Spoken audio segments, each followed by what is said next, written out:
Greetings and welcome, everybody, to this week's episode of UC Weekly News. Did you like the new title card with Talking Points on it? Where the Talking Points folks are there, and we're going to have a special offer. Pay attention as we go through this for some of our VAR partners. But in any case, we're going to be talking this week about the channel partners, specifically AV and video channel partners, the folks that are in between the people making products and software and the people buying products and software. I'm joined again by my partner, Dave Michels. Dave, say hi.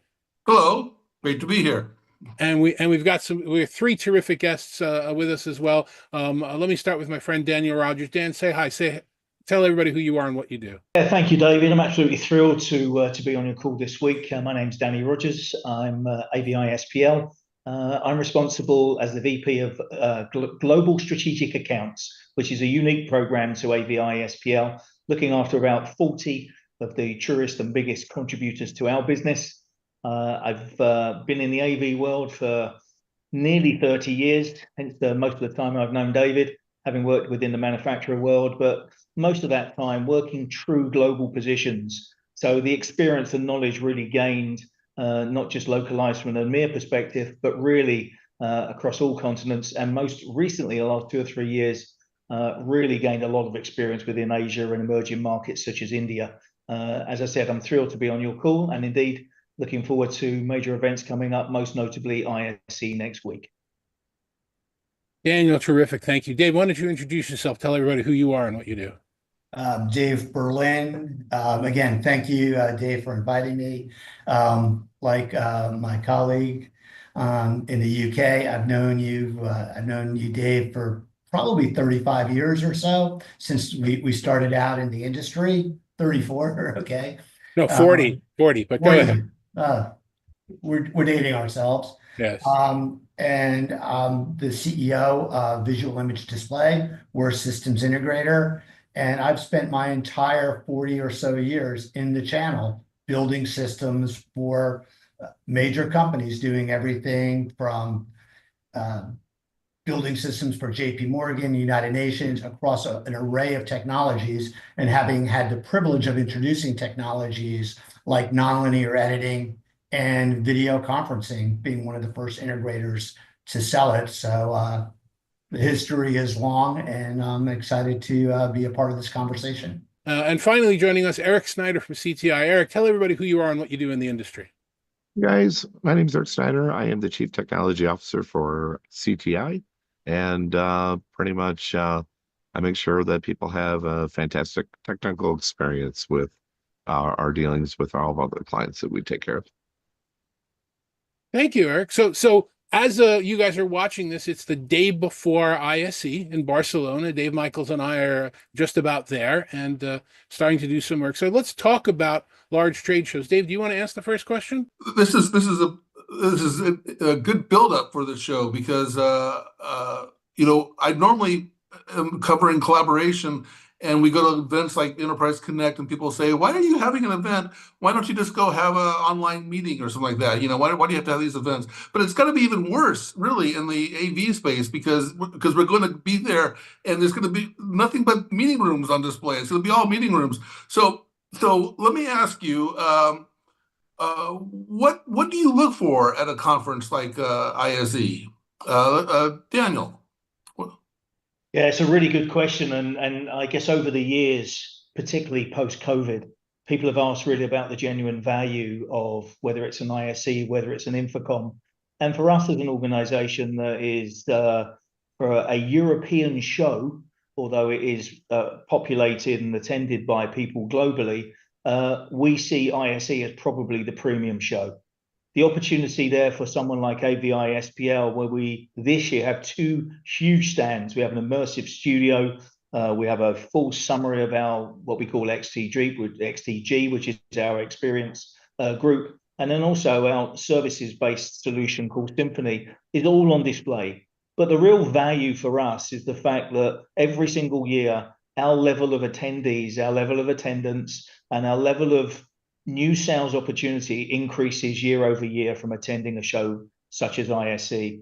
Now, the interesting thing is that doesn't just come from a small European audience, that comes from a true global audience. Having picked up business from as far as wide as Asia and Australia and India as a consequence of being at ISE, So whether it's people we already know that are coming to the show to get reacquainted, or indeed new opportunities that attend ISE, it really is true value for us. And not only in terms of attending the day-to-day activity, but the extra activities outside of the event where you do have the opportunity to mix with both suppliers and customers. As we all know, you need some stamina to get through the week in Barcelona.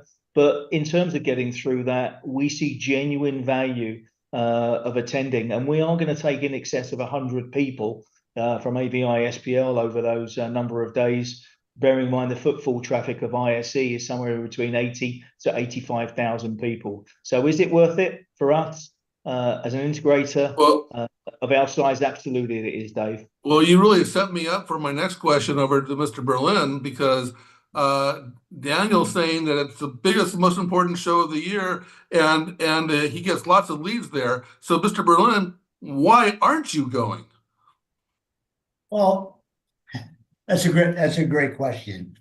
Aside from fracturing my ankle and having a level 3 sprain in my other knee and a torn ACL, which those are good reasons. Prevents walking any great distances. And now we've already got AVI-SPL. Now we have an ACL. It's just like this is too many acronyms. We're just throwing out acronyms now. You know, I've been to 30 consecutive years of NAB, 30 plus years of consecutive InfoComms, and it's really important. And what I find is most important is making it personal and walking the show with clients looking for solutions, and meeting our clients and meeting our vendors where decisions are being made and where things are happening. So it's important to see the industry as a whole, the education level that we could get. A lot of it we can get here in the New York region. And then when we visit our global clients, a lot of them do come into an InfoComm or an NAB, which is where we tend to meet them. And we try to marry them up together to dig deep into solutions and into projects. Eric, what about you? What are your thoughts? I assume you're attending this year. Oh yeah, absolutely. We have a little bit different approach on our global strategy. So I am on the leadership with PSNI, and it's 110 companies that work to produce solutions across the globe. We do about 6 billion NAV work a year, and we coordinate with these companies. So a lot of times we're over there and we're being introduced going, hey, we're going to handle this, you're going to handle that with a client, so they get the local service for it. So for us, it's not so much as come to the booth. I mean, we have a booth there, but it's a meeting spot. I believe, Eric, you have a stand. Yeah, that stand, exactly. Yeah, a pretty good size stand. It's a big booth. It's a meeting place is what it is, more than anything else. So what we do at the show is that we take our clients to the manufacturers while we're there and walk through and show them how the whole vision of what we're going to do. I mean, we have operations in the UK, and we have operations in India. But what I really find about ISE is becoming more of the premier show for myself, because you get product launches at ISE, and then you get product fulfillment at InfoComm.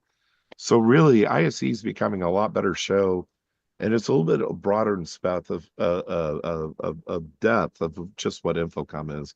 It's sort of like taking the preview of what it's going to come at Enterprise Connect, what's going to come at InfoComm later this year, what's going to come a little bit at NAB, and wrapping it all into the show. And I think it's really important for the manufacturers because, and what irritates, I know, a lot of the consultative world and a lot of the analysts out there, is that a lot of products that I've worked with over the years or helped develop, you get a whole bunch of engineers in the room and we have our ideas and we tell them what to make, and they end up making the best products that no one buys. What I love about ISE is, hey, we have this product, we're going to show you it. We don't know if we're going to make it or not, but it helps them start tweaking the value of that product to end users right away, whether or not even the product should be made. So I'm a big fan of, hey, you know what? Put the silkscreen box on it. It is vaporware.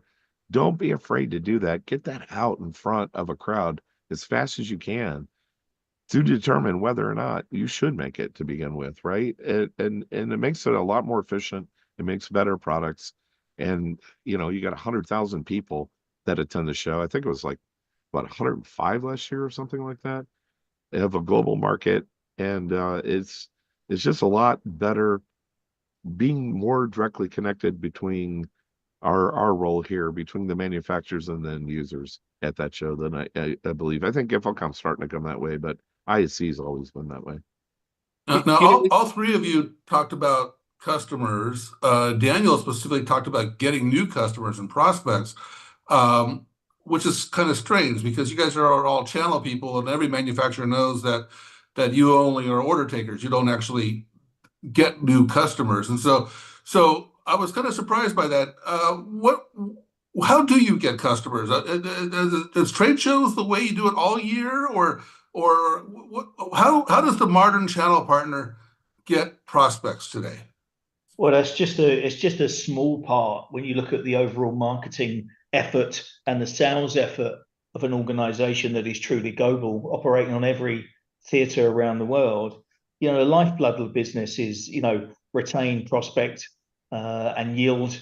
And to yield new customers is really about being in the right place, making sure we're marketing to those customers and we're selling to them in terms of solution-based opportunities. And they go across all sectors. So whether it's every single business vertical, from finance to legal to construction to manufacturing to education, and it does vary from location to location.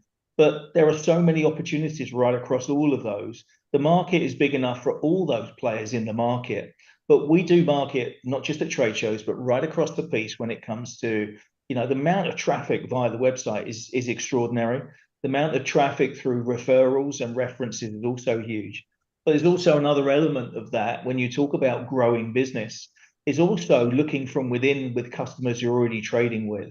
So when you look at the biggest, what we call our GSAP customers, our global strategic account customers, when you look at some of the biggest, I won't mention all their names on here, but those customers are actually driving and growing year over year in terms of looking at different technologies, different solutions, different services that we can provide as we grow the larger size of the white space that they have in their organizations.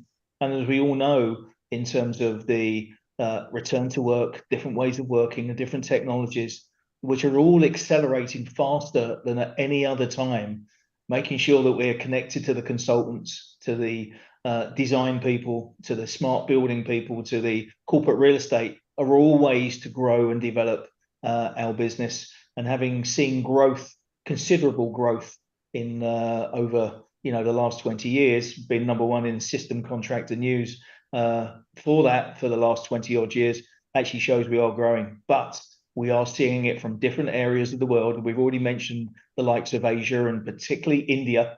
And that's where we're seeing a lion's share of that growth comes from. You know, you guys remind me with this conversation about what we talked about, you know, just during and after the pandemic in terms of the value of conferences. And I had this conversation with end users that attend and with manufacturers and with VARs such as yourselves. And I think the majority of people talked about the most important reason to be at the show was to see people. The secondary reason is you want to understand what the new technology is. You want to understand what companies are doing. Obviously, you want to talk to your existing clients, find new clients. But the whole point is we can do a lot of that online, better or worse, the same, whatever.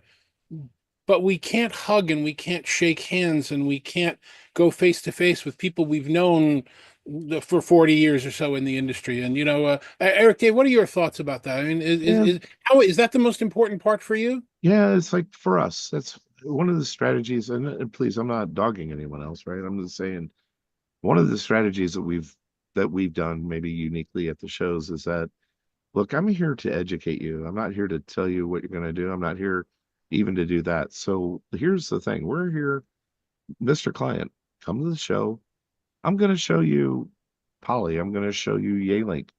I'm going to show you Epson. You know, I'm also going to show you Layard here, right? You know, or whatever you would like to look at. I'm going to be your trusted advisor here on the floor. And you can't see all this under one roof in an hour that I can show you here in an hour and let you make up your own mind about it, right? We'll talk about the strengths and weaknesses about it. These are the people, so you can get the trust with the manufacturer on it.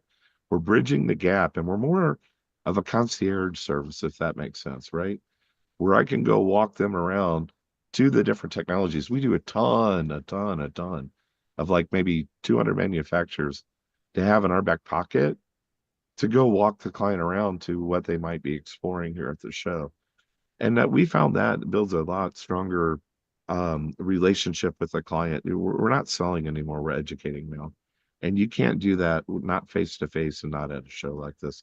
The problem is the shows are so overwhelming that unless you have someone there to kind of be your guide or your scout for the show, you could easily get lost at ISE. My first ISE, oh my gosh, I was best intentions to go find everything, and then I found nothing. Right? You got to kind of, hey, these are the areas that we're going to go explore, and kind of have that for them. And you Oh, just you're not as seasoned as me. I can find the best chocolates and the best candies very efficiently. that's coffee, right?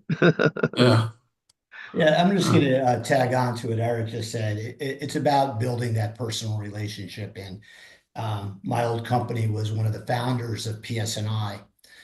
So we were involved with it since it was 5 guys getting together in Wisconsin, which goes back some. But it's also an opportunity for us to meet our partners overseas and who's going to be doing those builds. Because one of the things that has changed so much is we are really in a global business. When we started back 40 odd years ago, you had your AV guy, and he ran an entity, a law firm, a financial institution in New York. And then the guy in Chicago did his thing, and the guy in LA did his thing, and the guy in the UK did their thing. And they rarely talked. Now it's all come together. So it's an opportunity for us to meet everybody together and get on the same page throughout the corporate enterprise and to build those relationships. And one of the things that we started doing early on with trade shows is we would take some of our best clients and put them in touch and go to have a very nice dinner with clients that we were prospecting to or working with, and having when I'm bragging about myself, I'm bragging. When the clients are talking about how wonderful we are, they're endorsing and recommending, and they have it's of higher value. And so one of the things we're always looking to do, and one of the questions, David, that you asked was, how do we grow our business? And it's through reputation, right? Doing the right thing, through references. We have certain clients that wherever they go in the business, is over these 30 or plus years, they always bring us along because they know we're going to make them look good to their management team and to the construction company and to the consultants.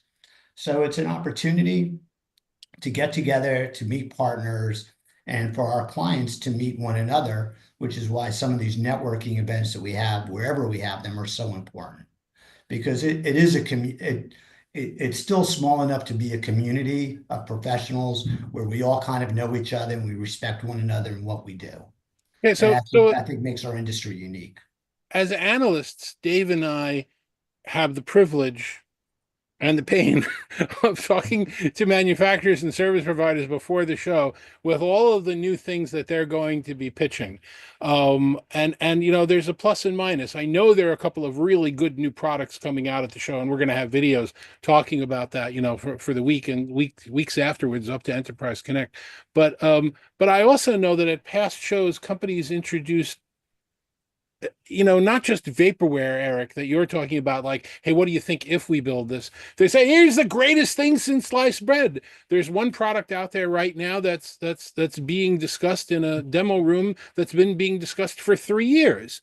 There's another product by a major manufacturer, that was based around Pepper's Ghost that they made a huge deal about for 2 years, and it's literally nothing because it was already a failed technology.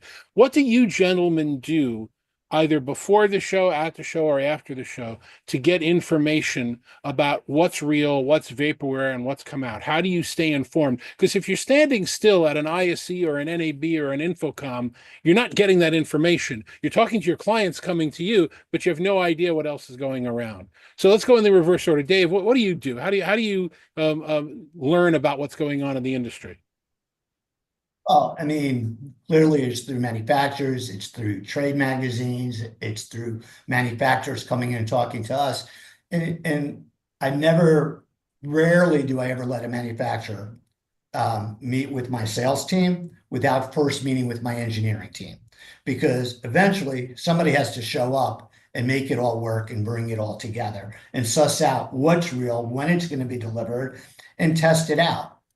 And you can't do that. I mean, that's such an important part of what we do, because we are that last mile. We're the ones that have to show up and make it work. And I remember sitting years ago at probably one of the largest opportunities we were ever at. And my head of engineering stood up and said, "This won't work. If you guys want to try to make it work, I wish you the best of luck. I'm out of here." And he got up from the meeting and basically left. He goes, "Because it won't ever work." And we all looked around at each other, and the client asked the consulting, goes, "Has this ever been done before?" And the consultant said, "No." And he goes, "Are you going to be here at 2 o'clock in the morning trying to make this work?" And the consultant said, "No." And he goes, "Well, let's go with what the engineer who's going to be here at 2 o'clock in the morning wants to do." And I think, we're where the rubber meets the road, because we're going to be held to that standard. We're the ones showing up on site with our crews, making it work. And we need to test it in-house. We need to make sure it's rock solid, because businesses more than ever now are depending on what we build for their everyday work, just to get their job done. Eric, how do you, as a VAR and a channel partner, get your information about what's real and what's not and what's coming out? Well, a lot of it has to do with you create your preferred partners around you and you get involved. It's amazing. I sit here and look at some products going, why did you do that? Why was that a good idea? Just like you were talking about, David, right? And actually, I reverse it. I think sales should lead engineering, because the problem is that if you're going to make a product, it's got to solve something, and there has to be a need out there. If you're on the R&D team with them going, "Hey, we're going to jointly solve this problem," and I mean, down to where I'm at, because I'm a geeky engineer guy, right? I go down to FPGA level, right? I'm going down to, all right, we have this Qualcomm SoC in this device. I know what it can do. I know this one can do MDEP. Well, is MDEP important or not? I don't know. Let's wait and see. Let's see what we can do with that, right? But we're solving for the problem at a price point someone's willing to pay. Those products tend to get you on the forefront, and what's in the sauce before you even bring it to the client, and see where it's at on it would cause you to sign a whole bunch of NDAs or the whisper suites. But if you're working with your partners, instead of just finding what the latest buzz at the biggest crowd at Infocom or ISC, you're a little bit too late at that point, I think. So the bigger one is you got to get involved. Have your they all want your information, because they are not dealing. The manufacturers typically are not dealing with end clients directly. So they come up with all kinds of crazy ideas that isn't gonna sell, or like Dave said here, isn't gonna work. So the better one is to go look at, hey, look, instead of you creating the next gen technology, let's find out what problems need to be solved in the market first, and let's go gear it towards that, because that's a lot. If you got a crystal ball and you say that you can predict the future in 2 years, you're full of crap. But you can probably predict the next 6 months, right? I'm not going to say here, but I got tremendous numbers of stories about manufacturers who didn't want to fund customer advisory boards. They wanted to fund advisory boards at the C-suite, so that they didn't want to talk to the people that actually use the equipment, because they didn't want to hear that there were problems with the equipment. They wanted to capture mind share of the CTO. And that's a beautiful example of what not to do, a short-term bump and a long-term failure. So I've been through that so many times. Biggest one right now is that there is a disconnect in the AV industry, and I'll get in trouble for saying it. I'm going to say something very controversial right now. You're full of crap on software as a service right now. The big problem right now is there is a consolidation in the enterprise world, where we've done tons of research right now, where there has been a sharp reduction of SaaS right now. Software as a service and everything else. You can't do it just because you can't create a product just because it creates RMR. Those days are gone. That stopped in 2023 going into 2024. Now you have a consolidation in the industry, right? There are trends. And when you're talking to the IT staff, right, they're like going, hey, if this has MDEP and I can use Intune, all right, now I'm interested because this might be Internet of Things. But everyone is standing around going, oh, who's going to go first? Or I have this invested with this. I've had my system. Why should I allow someone who hasn't invested in this system? Well, if the IT department looks at Intune as their remote monitoring service, MDEP then becomes a lot more valuable. But knowing the insights to that and being able to talk at that level on those conversations shows the reason why manufacturers are exploring it, or maybe Microsoft is leveraging what they want to leverage, or what's going on within the industry. And there is no right or wrong answer. You got to go out there with your client, because I can't predict that right now. It's going to be what the client wants to adopt for it. What I find really interesting about this conversation, because when we talk to, is you guys aren't threatened by the manufacturers. Most channel partners we talk to see the manufacturers as the competitors. The people don't want to bring their customers to conferences because they don't want their customers to see what else they can buy. I'm really surprised by this, because a lot of what we're seeing, video bars as an example, in a meeting room, are just an Amazon purchase away, a mouse click away. I don't need a channel partner. How much are you feeling threatened by the manufacturers? It's a really good question in actual fact. And just to finish off Eric's point, because Eric made a couple of very key points there. One, about that relationship, the holistic relationship with the manufacturers, is probably as important as it has ever been. And we need to coexist, and we need each other to do that. So I don't think anyone worth their salt really should be worried about that, devaluing product, making it all Amazonized, and taking it to a commodity-based business, because there's always value. And to the question you asked, David, in conjunction with that, the communication, obviously in a privileged position that AVI-SPL, for example, enjoys, that position where we get to know about technologies well in advance, those releases and updates. But that all fits into the picture that Eric was talking about, is actually knowing what customers need. We call that third box thinking, which is the whole concept and idea of understanding, when you have a global account, what are they being expected to deliver for their employees, for their management, for their board to be successful. So understanding that, so the people we're dealing with are delivering the corporate message and the corporate stack and the corporate technology, so they are successful. And you look at any of the major corporate customers, and you will find exactly what their methodology, their approach, their third box thinking is. So that's fundamental. So to answer the second point, Dave, in terms of the question, in our position, we wholeheartedly embrace communication, in whether it's direct, in conjunction with those manufacturers, because that's healthy.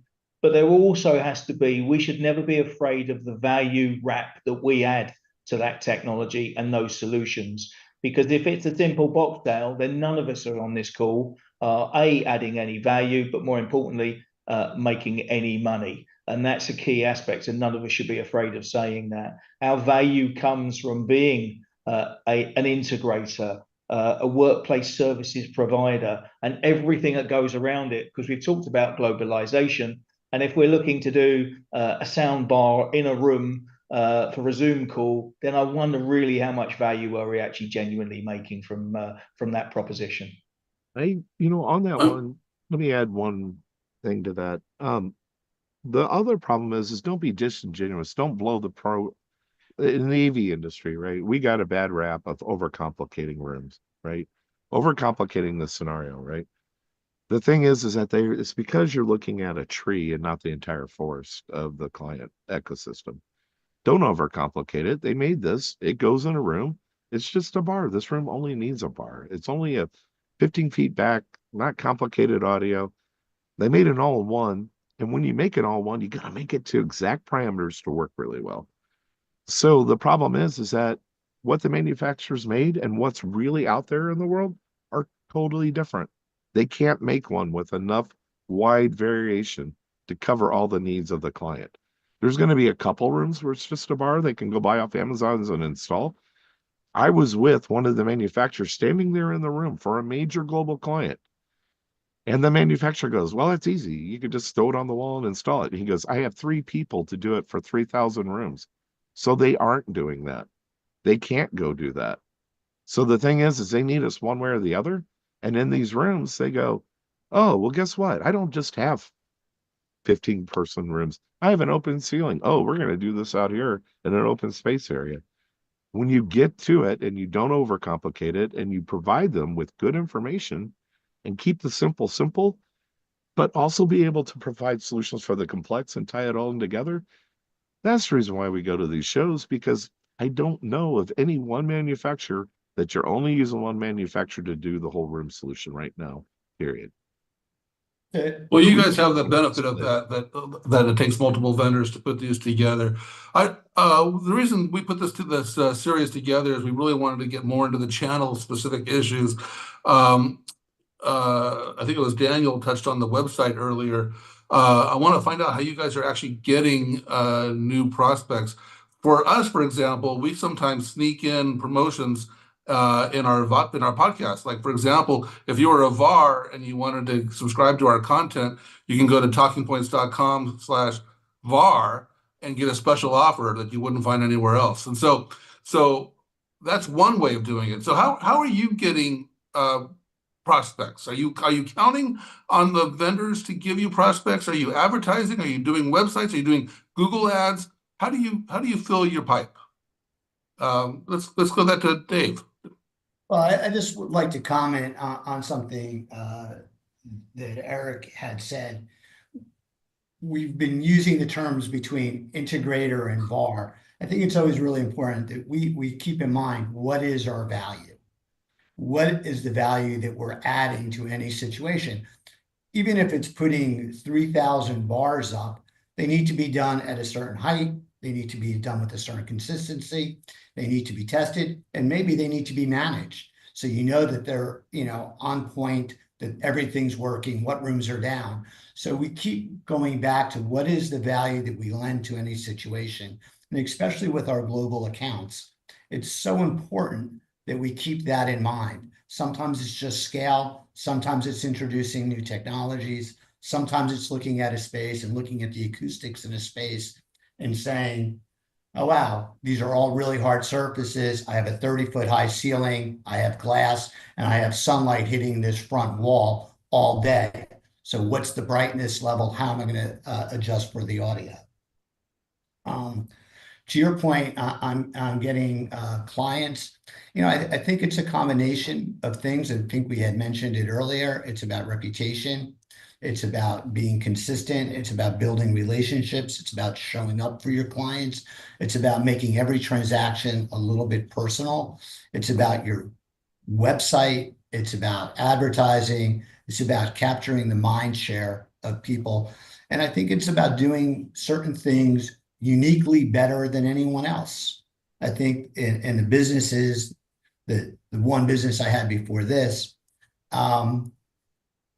being known for being excellent at something, having that one thing that you do that you're known for as being the best and having the best team around you that you could possibly do, and growing it and growing a business. Well, Dave, you've also made the point online about how some of the, and let's face it, and I'm right with you, Eric. I'm right with you. We're in a shrinking industry. Not specifically that there are less people putting in technology, but there are less vendors. We read every day about, CTI just bought another company, and AVI-SPL. Everybody's growing by shrinking, by small companies going away. Dave, you made the point online about how that the larger companies are not necessarily providing that same "I'll be right over" service. And you're trying to make a niche for how service used to be. I mean, give us a couple of words about that. Why do you see the value that you provide at VID a little uniquely? I mean, so while we have 1,000 installations throughout Europe, we have a very tight network of people that we use. Here, we try to always use the same people to go out on service calls, to go out on installations, to manage a project, right? So when you see some companies not doing that. I mean, there's certain companies that don't have technicians that they actually own, right? Everything is subcontracted. They don't have that escalation point, except for maybe some of their best clients.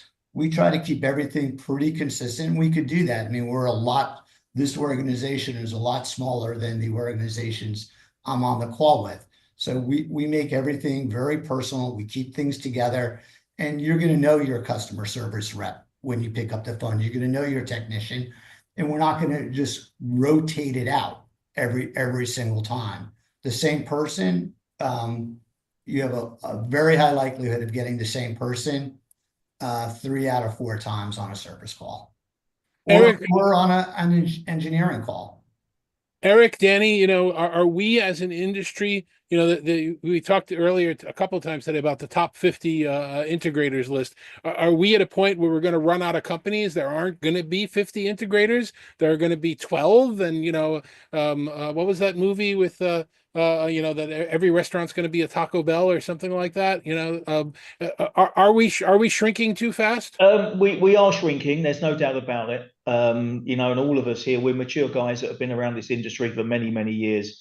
However, there is always a need, and that need for personality, localized support is people will see the value from. Personally, I do see a value from that, but we can't get away from where we are focused as an organization when we're dealing with a FTSE 500 organizations globally that do want to the point, whether it's 300 speakers or whether they want the same digital signage walls all around the world.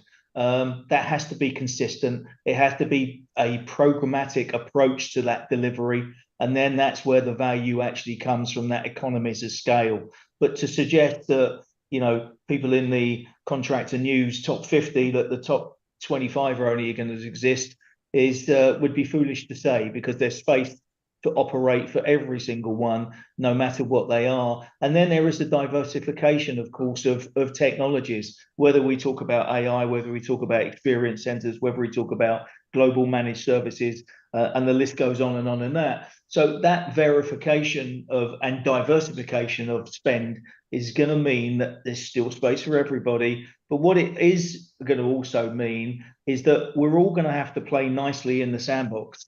And that is not just integrators, VARs, digital workplace services providers, which we call ourselves, but also the corporate real estate people, the consultants, the design people, the building management people. They all have to be aligned into an ecosystem where they coexist, because not one single one of those can exist on their own. Not single one of those is going to provide a full solution state. They have to coexist to provide the customer what they want. And don't forget, and I think we all understand this, if we'd have had this conversation 10 years ago, 15 years ago, technology was fairly Luddite. It would move at a certain pace.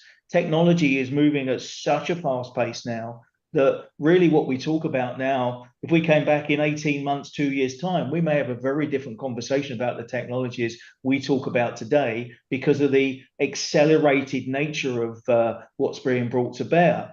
I actually have one customer, as an example, that is doing an annual technology upgrade. And we have to stop for a minute to actually think about that. They're doing an annual technology upgrade. It's almost like a perpetual project in itself that's going on. So the end of 12 months, they're going to do. That used to be a 3 to 5 year sales cycle, technology upgrade cycle. It's every 12 months. Go figure. I want to ask you. I want to ask about some specific product categories. The last podcast we did, we talked about phones. With this group, I want to ask you about boards. Boards have been on the market now, electronic whiteboards, basically for meeting rooms. I'm going to say around 2019, around there. I have yet to be in a meeting where someone uses a board. Does anyone use boards? And have you ever sold a board based on the board use, not the all-in-one use, but the board use? And so let's talk about boards for a minute. Tell me, what are you finding with boards? Finding with Zoom clients, Zoom uses boards a lot more than the Teams are. For us, what's unique about us is that we're almost 50-50 in Zoom and Teams. A lot of places will be more Teams than Zoom on that, but we're in some unique verticals, because of our acquisition strategy. We're a team of teams that put us into a lot of Zoom areas, and no, it's not education. But with Zoom and Whiteboard specifically, and the way that they use those calls, I see a ton of boards being used in that. And that can What go are they being used for? Are they playing tic-tac-toe? no, actually, Justice uses them a ton. So if you're into eCourts, you're using them a ton. If you're into engineering's still using them a ton. And if you're into process mapping, they're still using them a ton. So, education can kind of just go to, that is becoming very commoditized in that K through 12 space out there. So then that one varies. But for the boards, your regular corporate UC application in a room, no one wants to get up to go dial the number, maybe in a touchdown room, maybe, right? But the boards on the actual work through with the engineers, what we're seeing in courts, what we're seeing a little bit in more advanced higher ed, but they're not really using them anyway. That's where we're seeing the UC boards if they're connected for it. Anybody else? Yeah, I would say that we've been in situations where a company, Microsoft specifically, came in and sold this corporate entity 75 boards, and we were like literally talking to the CEO of this large pharmaceutical company. Go, you are never going to stand up. You are never going to take the time to learn how to work this properly. You're going to want to sit in your seat. Your engineering team, yes, they should be using boards. Different teams within that organization that need to work through a solution together. But in the boardroom, in the typical conference room, nobody's going to take the time to understand that. And frankly, in a lot of teaching institutions, higher ed, we've not seen it in high use. We've seen it in high sales, but we've not seen it in high use. Hey, So Dave, very specific platforms, very specific instances. It's a Dave, good idea. have you seen it in marketing? I think marketing. I've been seeing some trends like marketing. Very collaborative environments where people are working together on a solution. We're going to take the I would technology. just add to that then really, because I couldn't agree more with Eric and Dave, most notably in specific applications, engineering, for instance, manufacturing, absolutely, education, absolutely. But I think Dave was absolutely right. We've seen a fairly significant number of sales, but if those have transferred into high-end utilization, I would be amazed. Only in the verticals we've really suggested, most notably because people are actually using different collaboration tools to be able to do that. And that's almost a subject in itself, I think. Maybe that's another future one, David and Dave, for future technology discussions really based around the utilization of products and what they really are used for in itself is a subject matter. But yeah, I certainly agree with the other gentleman. Dave, I have seen an increase in telehealth too. Oddly. That's really interesting. I'm curious. I was surprised that you said what did you say? Courts? You said justice. I forget what you said. What vertical you called it, but I wasn't expecting that one. Engineering, I was kind of expecting, but yeah, I just Dave, the courts one is interesting because that's courts. Every single court in Europe will have one. They're part of the witness protection program, and there are certain let me choose my words carefully here. There are certain subjects. Oh, the witness protection program. You can draw a mustache on somebody so they can keep their identity a secret. Yeah, that's right. They absolutely. But yeah, and that saves time and that saves money from that aspect. But that's the reason why. Very interesting.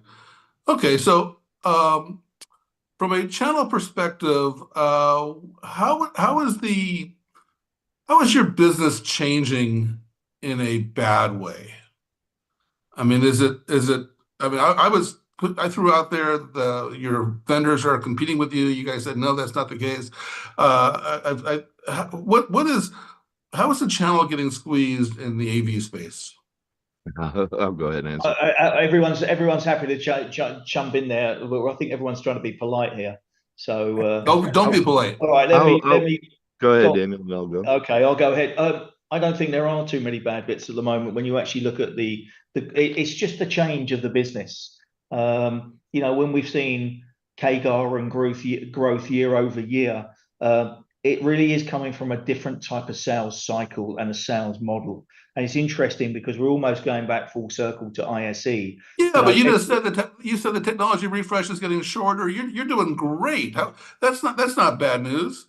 No, I'm suggesting it's not bad news, but what I'm also suggesting is the type of sales model that we deploy now. And again, coming back to ISE, every year we have a hook or strap line, and this year it's called Dare to Dream, and that is the concept of the bigger picture opportunities, as opposed to all fighting in a bun fight sale of a Kodak and a sound bar in a room. Really, what is your experience? We have a group called the Experiential Theatre Group within the organization, and that's working with customers on virtual reality. It's designing buildings and solution spaces that they can actually see and feel before they invest. That's another market, another opportunity that's way beyond where we are going now, that actually gives customers a feeling that they can visualize it, they can see it, they can feel it before they start to invest. So I don't think there is too much of a downturn in our industry. But I think the evolution and growth in terms of what we're providing, I think, has changed, and long may that continue, because it does actually add much greater value in a global experience and a global market. Eric? I would say, and we were a small company at one time too, real small. We just happened to get lucky to grow.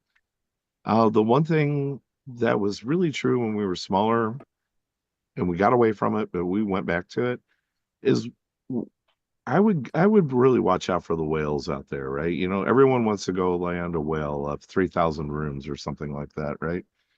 The trade-offs that you have to make are, if you're not the right fit for it, or even if you are large and the right fit, and they're asking too much, is that you have the dollar value amount in some design consultant or engineers, or I'm sorry, a sales consultant's eyes, basically, but dig into it, right? At the time of the day, if you're going to get tied into something that is going to be a long-term investment, the value has to be back there for you. So if everyone's going to go after this and go after that, the giant $1 million, $2 million opportunity, $20 million opportunity, and it doesn't serve you well, and you can't be paid for your value, feel free to walk away from it. There's enough work in the industry right now to go provide value for our client and have them value you and perceive your value, right? It's okay to say no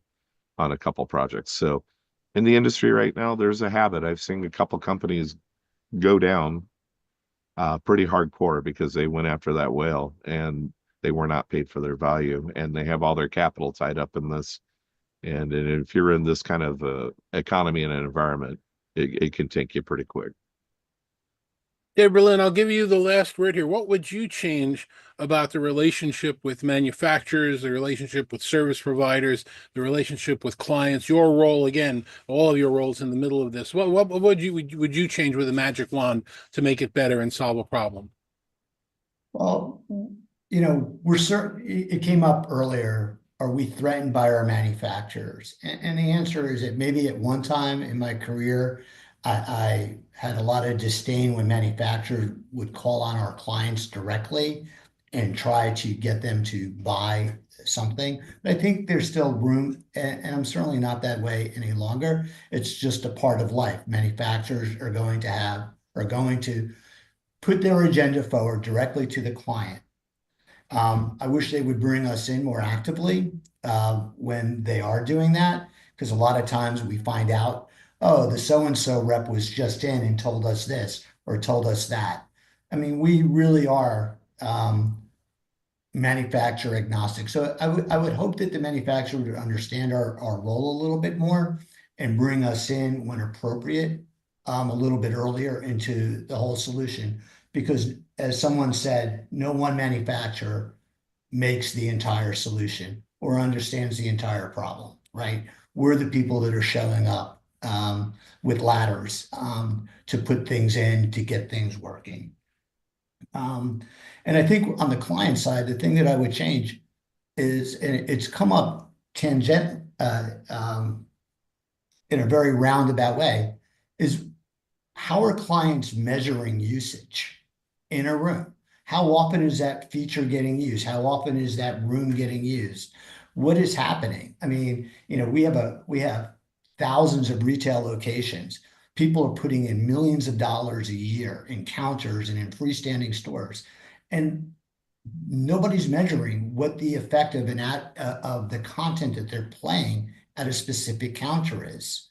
And I, for the life of me, as an accountant, at my heart, I don't understand how you are making millions of dollars of investment without measuring what the results are. So I want to sell things that are being used and helping the businesses who are selling to. That's the purpose of what we do, making things easier, making the message easier to communicate. And I'm not sure how that's being measured, or if it's being measured in any effective way. So I would love to change that with our customers. I'll have to get you that magic wand so you can make those changes. Gentlemen, let's go once more around the horn so everybody knows how to reach out to you. Danny, how could somebody reach out to you, find out more about your company? Yeah, thank you, David. Danny.rogers@avispl.com. That's danny.rogers@avispl.com. And look forward to seeing you in Barcelona, ISE, stand 1205 hash. We'll see you there. Thank you. See you there tomorrow, Danny. Eric, what about you? How can somebody reach out to you, find out more about what the CTI does? Yeah, you can hit cti.com. I'm available at eric.snider@cti.com. You can hit me on LinkedIn, and we'll be with the psni.org group out there in Barcelona, and you can visit us at our stand if you'd like, or if not, I will see you in the booths. Terrific. Thank you. And Dave Berlin, how can somebody reach out to you and find out more about what VID does? dberlin@visualimage.com. Hit me up on LinkedIn, send me an email. Pretty easy to find. Dave, Danny, Eric, thank you very much. I really appreciate it. Dave Michels, what was that website again that we want to really take a look at for their special offer? The website is TalkingPointz.com with a Z on the end, TalkingPointz with a Z. But the special offer for channel partners is TalkingPointz.com/VAR. Terrific. Thank you very much. And thank you very much for watching this week's UC Weekly News. We will be back with you next week with the first of, 20, 30, 50 shows that we're going to be doing with all the wonderful information that we're going to be capturing at ISE. But for now, thanks very much for watching. We'll see you next week.